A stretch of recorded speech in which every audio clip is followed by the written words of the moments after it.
And welcome back one final time. So late last week, a heated debate took place on the floor of the House of Representatives. Republicans pushed a series of bills cutting all government funding to several organizations that are traditionally supported by Democrats, including Planned Parenthood. Now, even though this measure has very little chance of being brought up in the Senate, abortion rights advocates are up in arms. My next guest went so far as to call the House vote outrageous and even dangerous.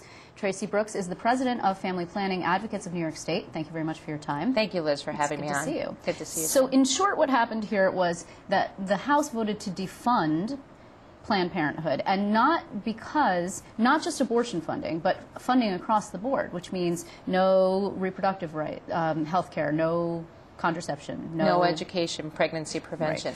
Right. The federal government doesn't provide any funding for abortion services, so there never would be a defunding of abortion through the federal government, because it's very clear through the Hyde Amendment, the history of how federal government has funded our health centers. There are no federal taxpayer dollars sent to Planned Parenthood to support abortion care.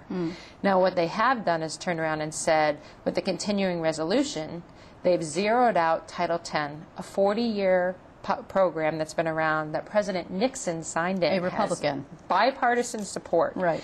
That that money has been zeroed out. It's $317 million among $61 billion to be able to ensure that people who have no insurance or whose deductibles are so high on their insurance that they can't utilize it would be able to afford reproductive health care. That's cancer screenings, breast health, contraception, on a sliding scale. Okay. That's what they're defunding. What this is, though, is that you have a Congressman Pence, right, is making an example of Planned Parenthood, pretty much, right? Right. He went even further. He added an amendment to the continuing resolution, and he said any federal funding at all that Planned Parenthood might be able to receive will be they will not be able to access. So he hasn't cut the budget by any money.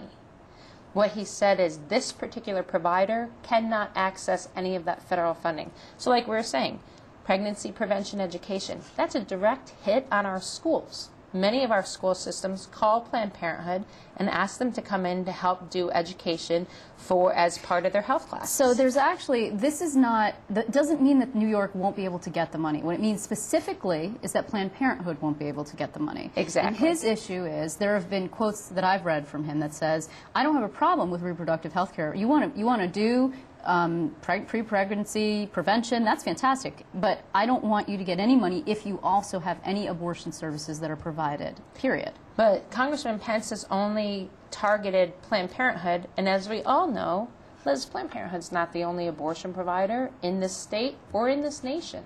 They went after one specific group of providers named Planned Parenthood and are making an example of them. Now, let me tell you what that means in New York State. Of the people who access family planning through health centers similar to Planned Parenthood, there are about 60 Planned Parenthood health clinics across the state. There are an additional 190 that are non-Planned Parenthood family planning centers. Of the 60 and the 90 to 250 put together, Planned Parenthood see 50% of the patients. That 190, those other 190 clinics could not absorb an additional 50% of the patients. They don't have the capacity for that. But we won't see clinics closed before, or will we? Would we see clinics closed because we could of this? Potentially see clinics closed. I mean, we've gone through 3 years of budget cuts like everybody else. And I've been on your show before to tell you that family planning has never stepped away from being part of the solution during these dire fiscal times. And that's not what we're saying on the federal level either. What we're saying on the federal level is if you're going to fund, which they are, then all providers should have access to that funding, including Planned Parenthood. We could lose potential health centers with these cuts. This is talking about Medicaid. So Medicaid patients wouldn't be able to come to our health centers because we wouldn't be able to take that health insurance product.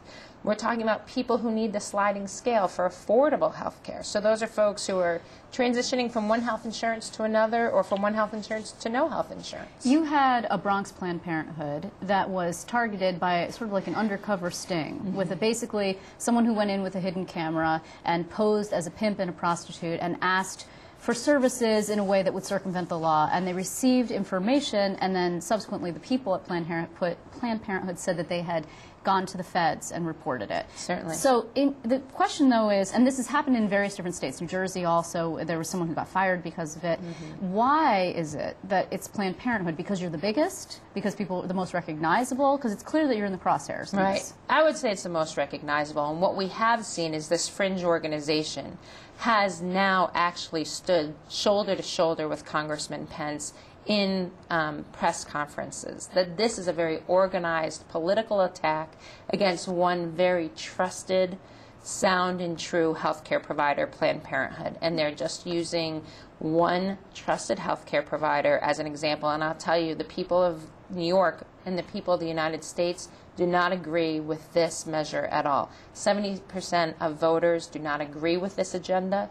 60% of voters who voted for a Republican in 2010 do not agree with this agenda. And that's a poll that's been conducted recently? Yes, by the Heart Foundation, Heart Institute. Sorry. Do you believe, is it possible that at some point Planned Parenthood would be entirely privately funded because of the defunding that's going on at the state level and the federal level? Well, we certainly don't think that it should have to come to that, as we are good, sound businesses. We are strong state contractors, and we are responsible providers for every insurance product that we actually accept in our health centers. So we shouldn't have to have a separate standard from the rest of the healthcare providers in our state or our nation. Planned Parenthood shouldn't, and women and men should not have to rely on just the generosity of others, but in fact should be able to access health care through the various programs that both the state and the nation recognize, Liz, save money. There's actually, you're going to have a rally this Saturday down in the city. Yes. And so there are people all over the state. There's been rallies, there have been protests against some certain members of the delegation who have voted for this. Right. So it's not over, this particular story. I want to thank you very much, Tracey Broooks, for coming in. Thank you, Liz.